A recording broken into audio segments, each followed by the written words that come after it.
dark is all around me, but I'm so glad it found me. Yeah. Over the moon and through stars.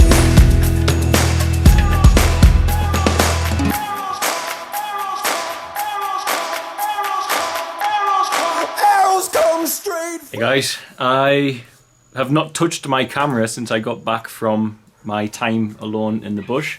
I still have more footage from that trip to use. I, however, want to talk, well, something is fresh in my heart and in my mind this week on a certain topic. And I kind of want to talk about, within there, a topic I've covered many times, but this idea of darkness. And we associate darkness with evil. For all, of course, darkness has great potential to make us grow. And I'm referring to, there are levels of darkness, of course. You can say the darkness, the inner darkness of meditation is very productive indeed, and it's not a dark thing at all. It's the origin of all that is. And you have to accept the fact that you need the darkness to recognize light. Without darkness, light is what? It's nothing. It's a constant. It's not even light because there's no parallel to it. However, inside that reality that we live within, of this darkened light, sometimes dark can encroach upon light. And I've said before, it's like having maybe it's a little gas burner or kerosene burner you have here, like an old oil lamp. And the higher you have the flame switched on, then the brighter it is, and the less dark can encroach upon that lamp. But as the flame gets smaller, darkness encroaches closer onto that lamp. And I think that is important for us to recognize in life, because sometimes when that darkness encroaches, it begins to teach you and show you your failings, your faults, etc. And that actually, for all its automatic function, that when light gets dimmer, darkness encroaches, it can be very beneficial, but at the same time, it can be very damaging. And I mention this because I want to talk about our failings, my failings, the NGO's failings that you don't see. And I think I'll be very clear about the difficulties we face with dealing with a lot of the problems we face with different children, etc. So, because I've been sick, things have not been running as well as what they should. No one really took the reins of leader. No one really understands as much as I do. I have an accountancy team, but they are not gelling correctly with the management team. The management team don't really know what's going on with accounts. And so this grinds things to a halt, and everything's always waiting on my say-so constantly. And so because I've been ill and no one really took the leader position and no one really knows everything like I do, then we've had some difficulties inside our operations here. And more importantly, inside our family, which is the big problem. Now, us humans, I don't know if you know this, we can only hold close in our lives around about 150 people. This is based on the way our brains work. And this kind of echoes when you see the tribes here. It makes sense. It really does make sense. However, I'm at a point where I've got over 100 children here. So a lot of my 150 are filled up, if you can imagine it that way. Now, because of that, I'm naturally much closer to the children who live here with me, just due to the nature of how things work. I'm spending more time with them. I'm with those children a lot more. And the boys in town, for all it's only a half-hour drive away, there's a distance formed between myself and those boys. They still see me as father. They still, if they have problems, they call, they text, and got hundreds of people calling and texting me. They can't believe, honestly. But I still get that, you know, there's a problem with this. I get a text, hey Baba, can you help with this, etc. I've got a problem at school. I get all of that, and I do my absolute best to deal with it. Sometimes I don't reply directly to the children, unfortunately. I have to just forward it, just because it's physically impossible to be a father to so many. God did not make humans to give birth to litters of children, you know. So it's very tricky. It's very, very difficult. That's why I need my team around me. But whilst I've been ill, then because of this, some things have suffered, and the team chose when I was ill not to feed all information to me, and I got a shock this week because of that. I was in town waiting for a friend and a boy who I have known for 3 years, who's lived in as a child in my guardianship for 3 years in the centre, Angels Gate, or Lango la Malaika, as we call it in Swahili. I saw him coming down the street towards me, and he was completely out of it. And I don't know what he was on. I'm normally quite good with drugs because of my past. I can see what someone's high on, etc. I've got a pretty good discernment on that, but I couldn't suss out. Maybe it's a cocktail of things. I don't know what was going on. So I didn't mention it. I know not to mention it. As soon as you say to some of these boys, hey, you're high, you're out of it, they get scared, they're going to get into trouble, and they take off. So I didn't mention it. I pretended like I couldn't see that. And I said, why aren't you at home? What's going on? Why are you here? Why are you not at home? And he said, I haven't been home for a month. And it really broke my heart that I had no idea that this boy who got it entrusted into our care, I didn't know that a month ago he'd ran away. I had no idea. And there's limitations what you can achieve and what you can do and who you can keep an eye on in life. Just purely based on numbers, not on human limitation in that sense, but human limitation in as we can't physically do it. I can't provide for everybody and keep my eye constantly on all of them. And my team made a decision who would normally tell me not to tell me.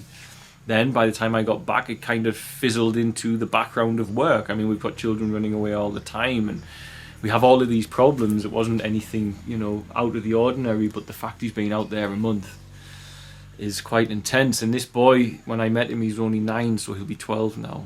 And he's on drugs, he's on the street, and ultimately he's gone. The darkness has encroached upon us and it's snatched a child. If you can keep that visualization of a light burning a little less bright, then of course if no one's spinning the plates, then more and more plates are dropping. So, I said Aslan cry. Hold on. Fitzy's got him, so it's okay. If no one's spinning the plates, more and more plates are dropping. And as each plate drops, the darkness encroaches a little closer to the lamp that is Share Tanzania. We are the thing that's emitting the light, but not in the physical sense, but I think you all follow what I mean with that analogy. And the darkness has encroached so much, it snatched this child. And it pulled him back to the gates of hell, because that's where he is. And he's made a decision to go to that. He knows it. He knows what it's about out there. And I've been, as much as I can, a provider for these boys. There's certain things I can't provide, which is why I need social workers, etc. And it is unbelievably hard to express how painful it is to see a child who you've seen come from rags, come from the street. This particular child, he has HIV, and when I met him he was 9. His CD4 count, which is a measure of the cells fighting the virus, it gives you a good idea how strong a person is. CD4 1500 is pretty normal for you and I. For him, his CD4 was 7.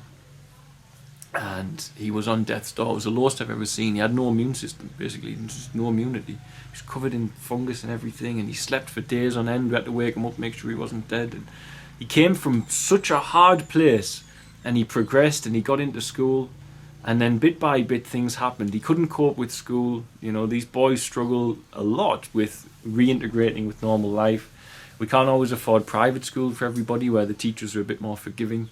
And he ends up being beaten at school because he is not doing well. Here, being beaten, you can use a stick here still, just like the West not so long ago, however many years ago.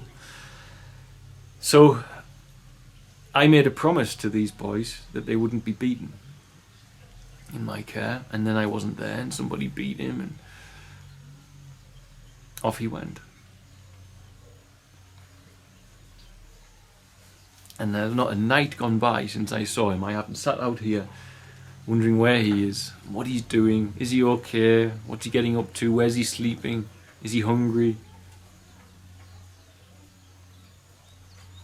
And this is the constant play, with light and dark. And this is where sometimes I get very frustrated with God. And sometimes feel like we're a pawn caught between this duel between light and dark, and I say, why don't you just set your differences aside and be neutral? Which is kind of similar to what they say happened with the Buddha. The Buddha raised above these gods of needing to overpower one another and just said, I'm not playing that game anymore. And I just wish somewhere that light and dark would find a union with each other and say, okay, let's stop warring, let's stay this way, you know. Dark will be there because it needs to be there to have what light is. But let's stop this constant nightmare of tearing the world apart and people's lives apart to express ourselves. But I also know it can't be, because that's the nature of our reality. As I said at the beginning, you need dark to know light. But still I'm frustrated at God sometimes with it, because I've been sick. The dark has encroached upon us bit by bit. There's other problems too.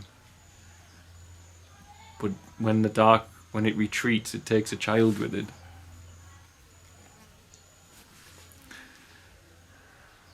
So, just needless, you know, needless. So I know God will bring him back. I pray, and I hope you all join me in praying that he brings our boy back. And I've really cut my emotions off from the situation this week, because I just can't deal with, I haven't got the energy to expend on, I can deal with bringing him back, but I can't deal with feeling all the stuff that goes around this sort of thing that happens all the time here. So I've just severed it and said, I'll work efficiently without emotion, because sometimes the most efficient state is without any emotion, and I'll work to bring him back. So if God has already brought him to my car randomly in town, then I'm sure God's already planning a way to bring him back. So I refuse to surrender a child to that life. Just because if I hadn't been sick, I'm very sure this wouldn't have happened, because I'd been more involved with the centre. And if I was more involved with the centre, I'd have seen these problems coming, and I'd have been having people more raised up to be decision makers. The manager has just been changed. Somebody left to go and do something on his own. So there was a change of manager just before I got sick as well, and it just didn't add up to much benefit to the boys, shall we say. When a problem arose, then the right things were not done at the right times, and the wrong people were in position to do stuff. So I'll be changing that over the coming weeks. And I presume and I pray this week I'll find him and bring him home. I tried to bring him home and he wouldn't come, probably because he was out of it. But if we catch him sober, I think I'll be able to bring him back. And then I'll need to work on what to do with his education, etc., because he can't do what he's doing now. He's managed to wangle a job as a conductor on a bus, collecting bus fares, but it's not enough to get by. It's not enough to eat, you know. So, yeah. So the dark encroached and took a child. But you know, as I said as well, this strange relationship we have, darkness makes us grow. And God plonked me in a lot of darkness here, a lot of light as well, a lot of natural beauty and stunning evidence of God's glory here. But at the same time, this dark, persistent dark, which tends to be coming from humans and human free will.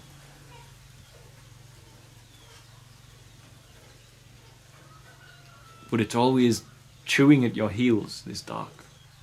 It's relentless. And it gets tiring having to always burn your oil lamp at full blaze to try and make sure it doesn't encroach on you. And I can see, based on my knowledge, that I'm getting up to 150 children soon. And as I said to you, humans can naturally only hold 150 close to them. I've got my own family, friends, staff, etc., etc. Once I exceed 150 children, it's going to be impossible. It's going to be impossible. It's already getting difficult now, where I've got residents and children, and there's over 100 staff, over 100 children. It's hard to make sure you have the correct relationships with everybody, but I guess this is what happens when something grows.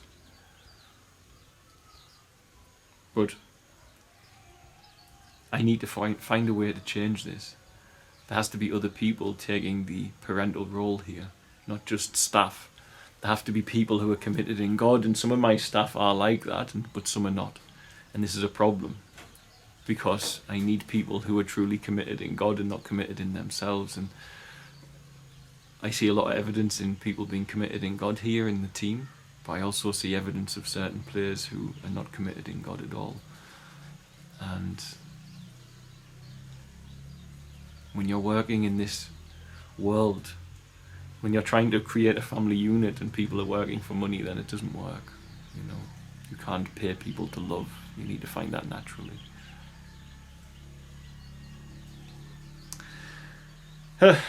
So these are some of the failings of ourselves, and the constant dark chewing at my heels here. It's a war. It's a war. But the more it chews at me, the stronger I become. And I can go to a less dark place and I'll be hellishly efficient at tackling this dark.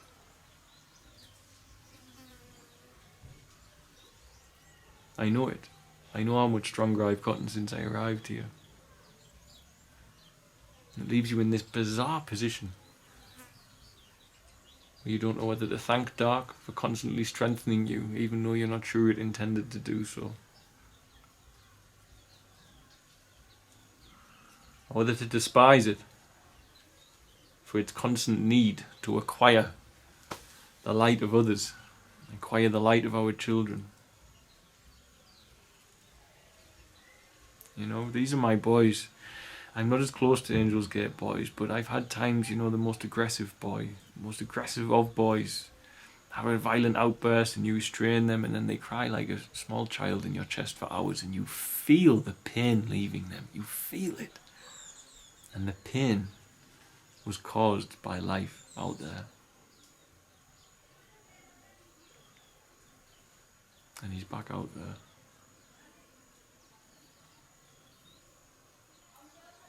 It can all go wrong, even in a day out there. One day, one bad decision. Ruin his life forever.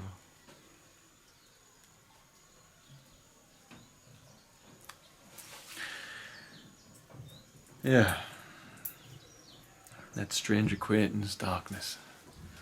Is it our friend? Is it our adversary? Is it an adversary that makes us grow? Is it truly a necessity for us to understand light and love?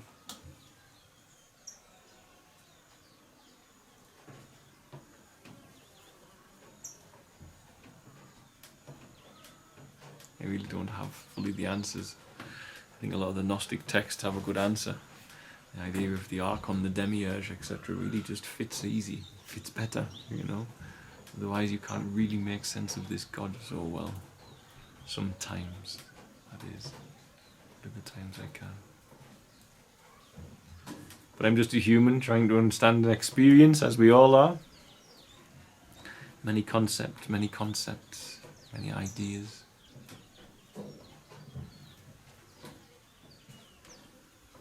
Really all I've got is what's happening outside of me. And outside of me, I've got a boy missing. And I need to bring him home. Another prodigal son due to return. Anyway, just venting a little bit, warming myself back into doing a video, and I think I might have just told myself what my next video will be. The Demiurge and the Archon. I haven't done amusing all that stuff for a while. Pray for me. Pray that an angel gets him back to us, and that the darkness stays at bay where it belongs. God knows this, but he didn't stop the darkness. So know it or not, perhaps that creative force which many call the law of attraction in us humans, which is a collective prayer force with that within us which is God. Perhaps putting that out into the consciousness of the world will help bring him home. Love you all. Dark is all around me, but I'm so glad it found me.